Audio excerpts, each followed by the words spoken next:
Hey guys, Ricardo here. Welcome to another blog tech tips. And of course, in today's tutorial, guys, I'll be showing you how to make your like videos private on TikTok. Now, as you might know, others should be able to see by default what videos you have liked. And of course, that may be a big privacy concern as it relates to your security. A big privacy concern as it relates to your security. So let's change that. The first thing you want to do, guys, either on Android or iOS, make sure that you're logged in. So you're going to go ahead and launch the TikTok app. Make sure you're on your profile. If you're on the home feed, go ahead and click on the Me profile, lower right. X, once you're here, click the three dots. Once you click the three dots, guys, you should be in this section here. Under accounts, go to privacy and safety. Once you're in here, you're going to scroll down again. You're going to go down to the safety section. And of course, it should say down here, who can view your like videos? And of course, as you can see, I'm on the top and it shows here only me or everyone.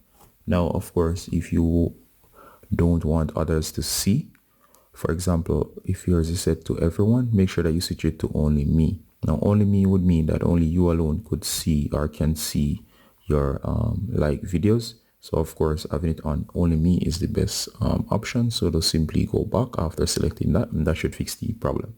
Likewise, guys, under safety, make sure that you review all of these settings as they're very important and can be used to protect you and your privacy. So make sure that you review these to make sure that they're all set to appropriate settings. And of course, you can exit when finished. That's it on how to do that on your Android device or of course your iOS device. As usual, guys, Ricardo Gardner from Blog Tech Tips saying bye until next time or the next tutorial. Bye, guys.